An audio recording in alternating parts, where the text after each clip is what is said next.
It's the Locked On Podcast Network, your team every day. David Harrison here at the Locked On Podcast Network to tell you McDonald's is giving away free thank you meals to educators each morning for breakfast Monday, October 11th through Friday, October 15th as a thank you for the hard work our educators do. I often think back to my days at the Daniel C. Oakes High School in Castle Rock, Colorado, class of 2000, and to what those educators meant for me. I want to share my appreciation. So if you know an educator, tell them to head to McDonald's for breakfast this week. And if you are an educator, go get your Egg McMuffin. Go get your bacon, egg, and cheese or a sausage biscuit with hash browns and a coffee free as a thank you again for all you do. Valid October 11th through October 15th, 2021 at participating McDonald's. Valid ID required. Limit 1 per person per day. Menu options may vary by restaurant. No substitutions. You are Locked On Ravens, your daily Baltimore Ravens podcast. Part of the Locked On Podcast Network, your team every day.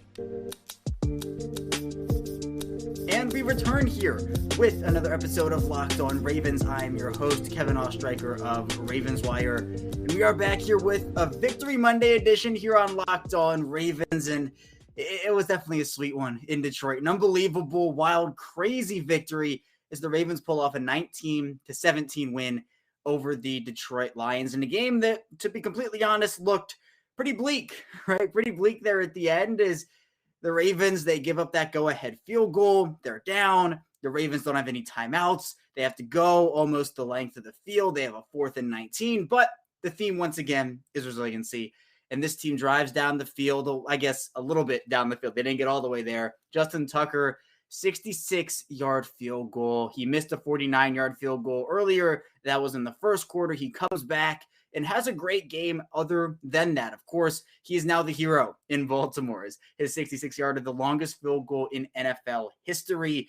Just, another feat for him in what has been definitely a future Hall of Fame career for Tucker. And there's definitely a lot to dive into today because this was a game that Baltimore, in all honesty, if they didn't have that 4th and 19 conversion, if they didn't have Justin Tucker on their special teams unit, they would have lost this game. And it would have been a really bad loss because of just, Detroit, the talent difference. Not to say Detroit's a bad team because they played phenomenal football for the most part compared to, I think what we saw out of them the first 2 weeks. They played the Ravens really, really tough. They did not do a great job in some aspects, but played the Ravens tough in others. So I do want to get into the Ravens offense, and obviously Justin Tucker is a part of that. Definitely, he had a lot of those points in the first segment here. In the second segment, I do want to talk about that Ravens defense again. They struggled to an extent.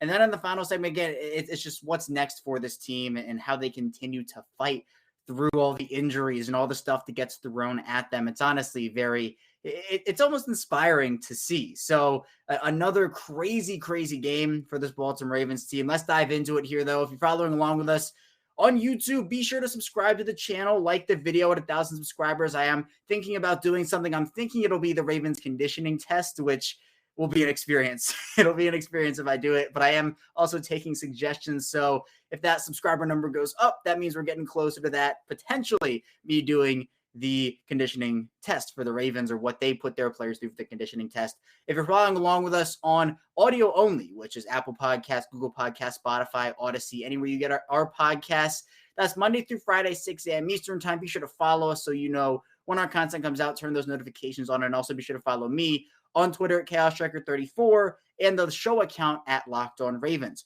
on Twitter. So with all that being said, let's dive right into it here, and let's start off with the Baltimore offense. Again, Baltimore winning 19-17, but again, a lot of the offense pulling up the stats here, it did come from Mr. Justin Tucker. Tucker ended up scoring, I'll say most of the Ravens' points. He hit on 4 of 5 field goals, ended up, again, that 66-yarder, the story of the entire game, maybe the entire league, honestly. I'd put it that way. Lamar Jackson also throwing a touchdown. Jackson actually had, all things considered, I'd call this a pretty good game from Lamar Jackson. He looked really, really sharp throwing the football. Did make a couple of bad decisions, threw an interception, but went 16 of 31 for 287 yards, 1 touchdown, 1 interception. Was also sacked 4 times, but let's take into account a couple things here. One, towards the end of the game, the offensive line was all right for most of the game. The end of the game, Lamar Jackson was getting pressured on a lot of his throws, and it seemed like he was just under duress a lot in the bottom half of that game, kind of like the fourth quarter area. In that fourth quarter area, I do think that the Ravens offensive line kind of played a little bit worse than they had earlier in the game. And I think we also have to take into account the Marquise Brown drops. It was a rough game for Brown overall. He did finish with 3 receptions for 53 yards, but there was a ball that was tipped by a Lions defender very slightly, and that was a great play by the defender, and that's a tough catch, but I think that a lot of people saw Marquise Brown's breakout, and we're talking about, this is the year, and those types of catches where the ball kind of gets deflected a little bit, but the ball is there. It kind of glanced off of his hands. Those are catches that people expect receivers who are taking that step to make, or some of those top flight receivers to make. So people were kind of disappointed in that, but also kind of gave Marquise Brown a little bit of a pass for it. So there was that. And then also, obviously, the 2 drops that he had on that possession right in his hands, both were most likely surefire touchdowns, walk-in touchdowns, and Brown just dropped both of them. This was right before the end of the half. Instead of getting 7 points, Baltimore had to punt the football away. That's a pretty big swing in what ended up being a 2-point win for the Ravens. So it's a matter of, inches, yards, but also like inches in terms of where these balls were on Marquise Brown's hands. He just could not haul them in. And those are things that Marquise Brown has to take into account and has to get better at. That cannot happen. And Marquise Brown knows that. He understands that he has to get better. We go back to, let's say, week 14 last year, where the Ravens, Marquise Brown struggled throughout that game with drops. Came back, ended up catching the game-winning touchdown from Lamar Jackson when Jackson came out of the locker room. But he still had those drops. So it's something he definitely does have to clean up, and hopefully he will clean it up sooner rather than later. But Brown has had a pretty scorching start to the year outside of this game, so I think that he will turn it around. But he definitely was in his head towards the end of the half, because those are catches that a lot of receivers, in fact, all receivers at the NFL level, definitely have to make. This was a big breakout game for Mark Andrews. Andrews wasn't really doing a lot in the first couple games for the Ravens, had 5 receptions for 109 yards. I was kind of thinking this would be a big game for Andrews. I predicted him to have 2 touchdowns on Ravens Wire, but my sentiment was he's going to have a big game. Obviously, he did not have 2 touchdowns. In fact, he didn't have 1, but still 5 receptions for 109 yards, still good. The Ravens surprisingly averaged 5.3 yards per carry. It did not seem like they averaged 5.3 yards per carry. The Lions did a pretty good job, all things considered, of stopping this Ravens rush offense. And surprisingly, Tyson Williams, averaging 6.5 yards per carry coming into this game, only had 5 carries for 22 yards. That's still 4.4 yards per carry, but the Ravens were going with Latavius Murray early. They were going with Devonta Freeman early. Freeman had 3 carries for 8 yards, Murray 7 for 28. Lamar Jackson led this team with 7 carries for 58 yards. The Ravens ran the ball 22 times. They threw it 31. So this game script for them was pass the football. And it felt like a game where the run game wasn't really on for the Ravens all that much. 5.3 yards per carry, you look at it, it sounds pretty good, right? But, watching the game, it did not look like 5.3 yards per carry. Jackson had a nice 31-yard run that definitely contributed to that. There were a couple of other kind of long gainers that were there as well for running backs and Jackson. But the Lions defense, credit to them, they did a pretty good job at stopping the Ravens run game, getting the Ravens into 2nd and long situations, 3rd and long situations. And that's something I also want to kind of talk about here, because we saw a big improvement from the Ravens from week 1 to week 2 in terms of their 3rd down efficiency. It was not good in week 1 against Las Vegas. Week 2, they came back and did a really good job on 3rd down. Week 3 was worse than week 1 for the Ravens. The Ravens go 1 of 10 on 3rd down. Now, luckily for Baltimore, Detroit was not much better. They went 3 of 10 on 3rd down. And we'll talk about that in the second segment for the Ravens defense. But on 3rd down, the Ravens just could not get anything going. And part of that was credit, again, to the Lions defense. The Ravens love to convert in those 3rd and short, 3rd and mini medium situations. I'll call them like the 3rd and 4s, 3rd and 5s almost, you can call them. But the Ravens were working with sometimes 3rd and 9s, 3rd and 8s, 3rd and 7s, even, 3rd and 10, 3rd and 11 sometimes.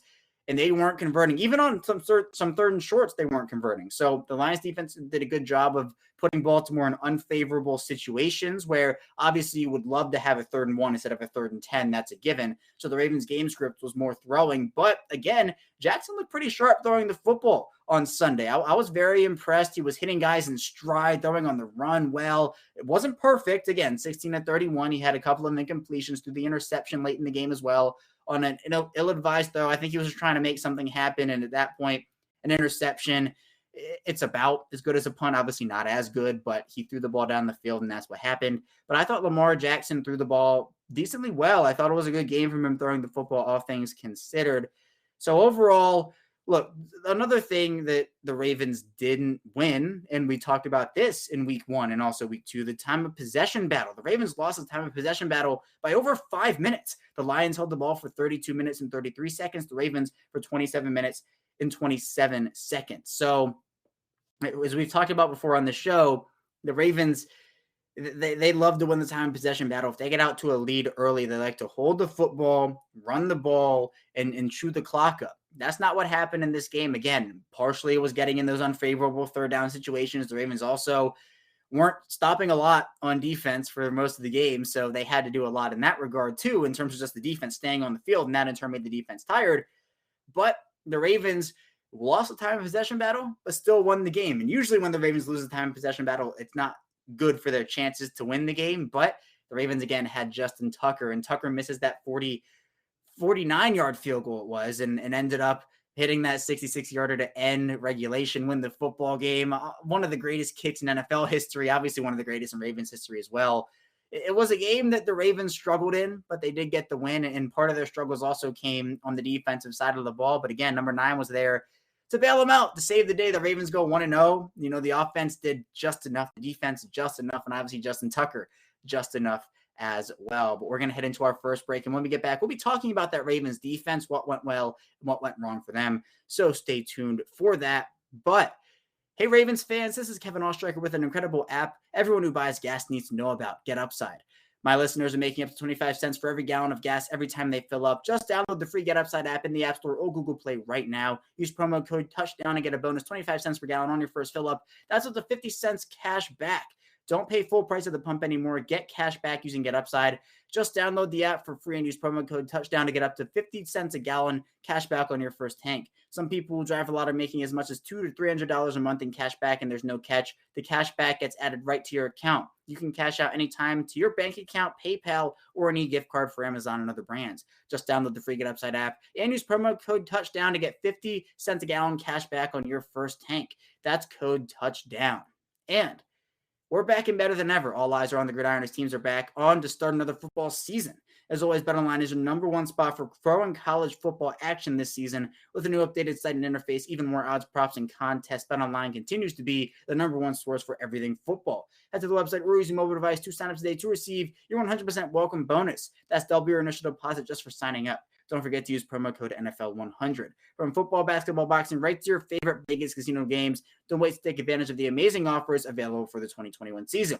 BetOnline, the fastest and easiest way to bet on all your favorite sports. BetOnline, your online sportsbook experts. And we are back here with our second segment of this Victory Monday edition of Locked On Ravens.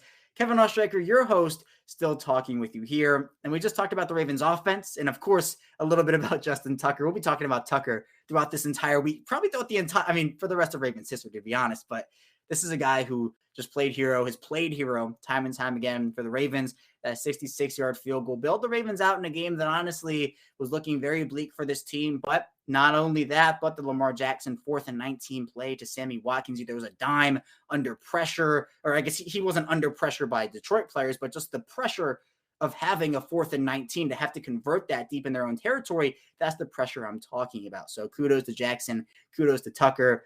But let's talk about this defense now. And the defense admittedly did struggle. I will not sit up here and say that the defense played phenomenal football, because they didn't. And let's examine why. The Ravens, first of all, outgained Detroit in terms of total yards, 387 to 285. Baltimore gives up 4.8 yards per play, 5.8 yards per pass, and 3.4 yards per rush. So overall, you look at those baseline stats of the box score, and you're saying, hey, look, the Ravens held the Lions to 17 points. They played pretty good football. But it goes a bit deeper than that. I'm not saying the Ravens defense, this was the worst performance in team history. It was not. And all things considered, let's talk about the fact that the Ravens had 4 guys on the reserve COVID list on their front 7, in Justin Houston, who's a huge part of their pass rush, Jalen Ferguson, who provides depth, Brandon Williams, who's a big part of their run defense, and Justin Madubuike, who's been a big breakout guy this year. So the Ravens are working with guys like Khalil McKenzie off of the practice squad. Justin Ellis and Broderick Washington have big roles. Broderick Washington, by the way, made a couple of really nice plays. I was impressed with what I saw out of Broderick Washington. But losing those guys right before a game, on the road, going on the road, that's tough, because the Ravens have to call up all these guys from the practice squad. They're already working with a bunch of new faces, and that just continues. The Ravens call up Josh Bynes. He's playing a lot.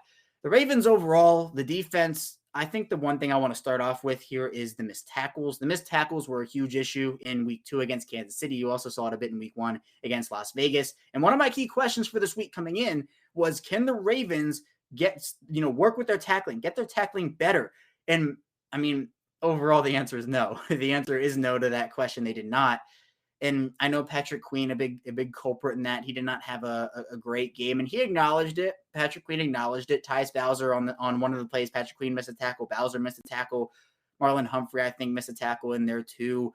It's just stuff along those lines where it can literally be the difference between, we can do an extreme here. Let's go Travis Kelce, a 6-yard play, just like a little check down, or a touchdown because the Ravens miss, 4, 5, 6 tackles, and Kelce roams into the end zone during week 2. And we saw it a couple times in week 3 as well, where DeAndre Swift on that play where it was Queen and Bowser missing the tackles. Swift could have gotten stopped, but instead he gets those extra yards. And Queen, he said that he needs to play better. He understands that. And Queen's an interesting situation. A lot of people are very fast to give up on Patrick Queen. And I want to acknowledge that, yes, for where Queen was picked and everything coming out of LSU, the sideline speak, but the concerns, Queen has had to learn a lot at the NFL level. Right now, he's still getting flushed out during plays where linemen can just kind of make him irrelevant during plays, and he's having some trouble shedding blocks. He's still finding his way in coverage. Obviously, the tackles are a big issue there. He's working his way through things. I'm not ready to personally give up on Patrick Queen. I understand people are disappointed, especially in his effort in week 3. His week 3 performance was not great.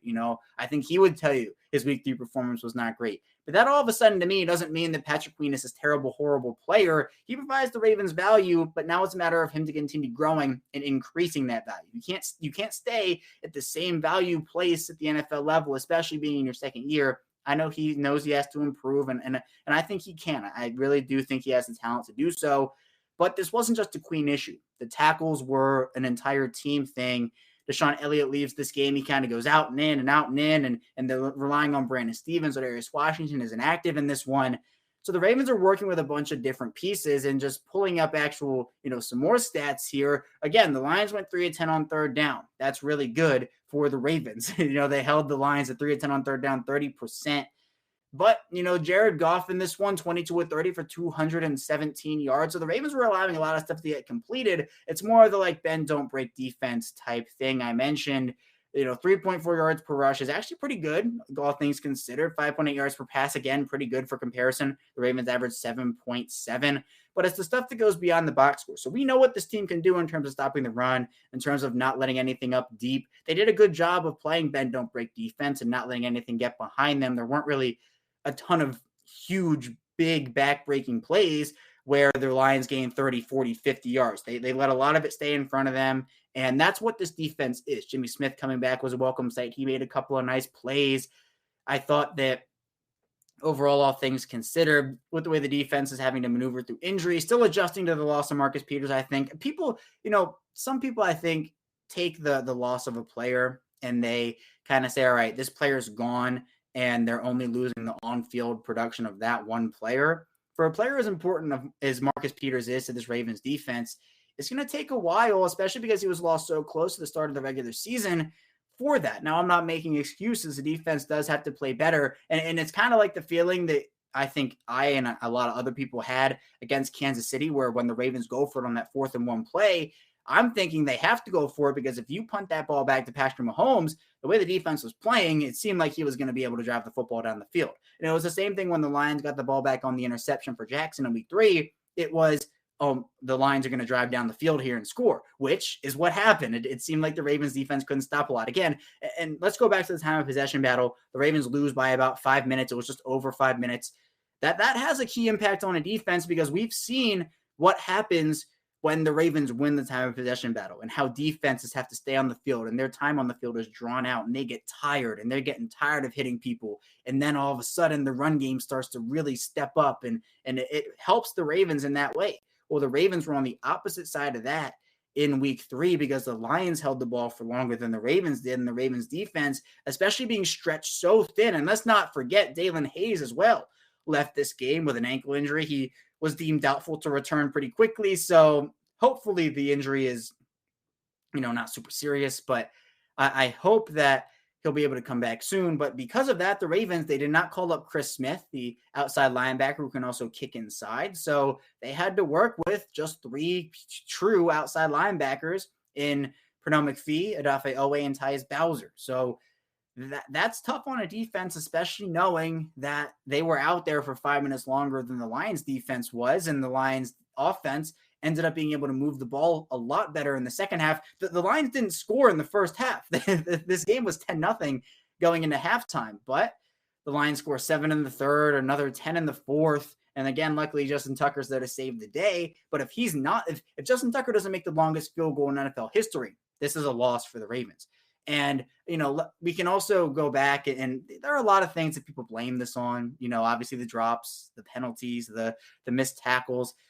Going back to the offensive side of the ball for a quick second here, Sammy Watkins on that 4th and 19 almost cost the Ravens the game because he didn't go out of bounds. He had a clear path, or at least it looked like a clear path to out of bounds, and he decides to stay in the field of play instead of going out of bounds, picking up an extra yard or two. And honestly, maybe that yard or two was the difference in the game. But again, if Justin Tucker's not on that Ravens sideline, who knows what happens? So the defense, all things considered, I thought played okay. It was not great for them.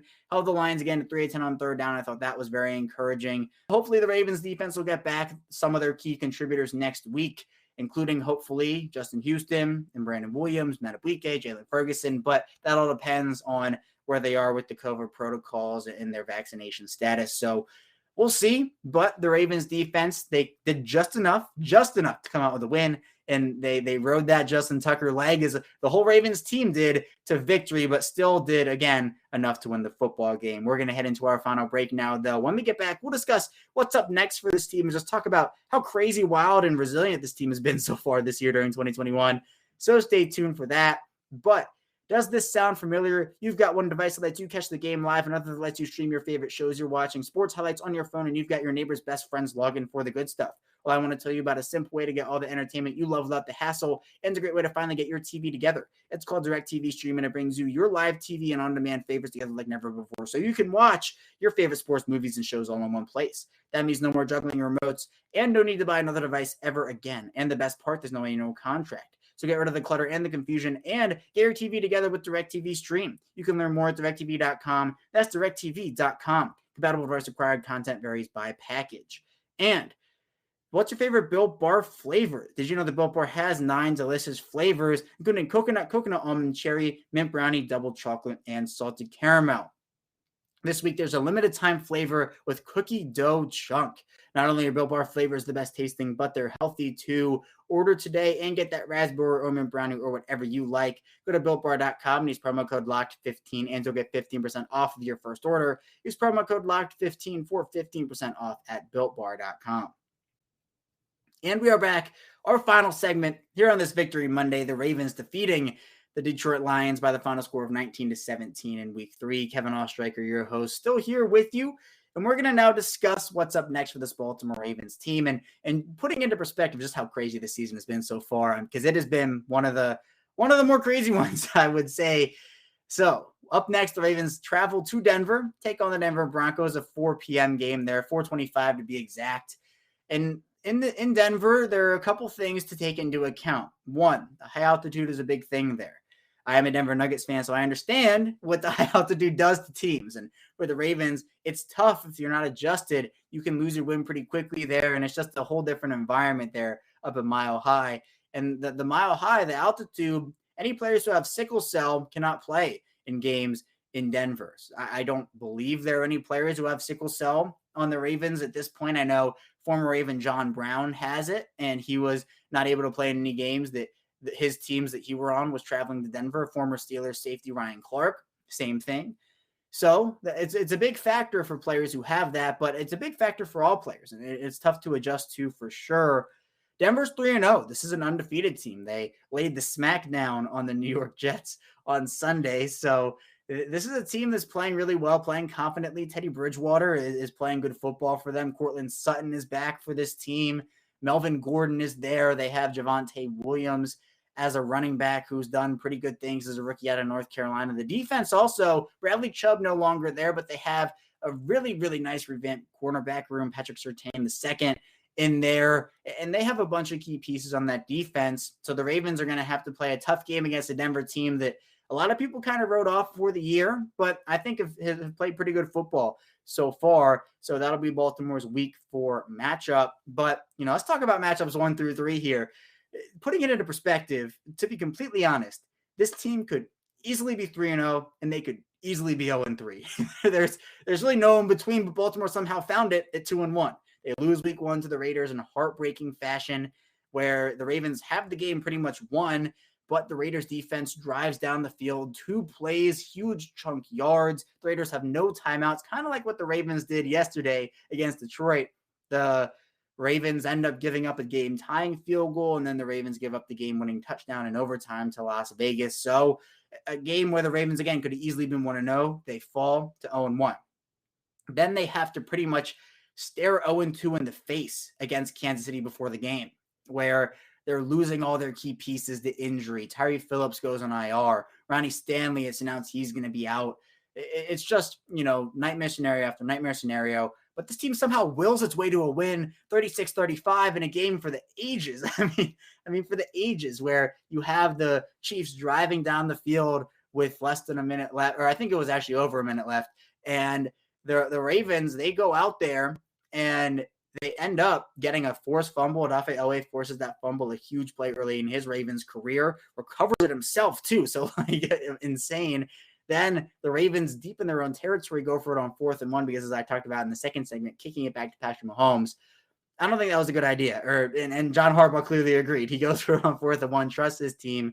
He wins the football game there. They go to 1-1, beat Patrick Mahomes for the first time in 4 years, 4 seasons. So that's a game that the Ravens showed a lot of resiliency. A lot of people counted them out. I also picked them to lose, not because it's like, the Ravens are going to lose, but, all the injuries, still adjusting. And even still, the Ravens go out and win the game.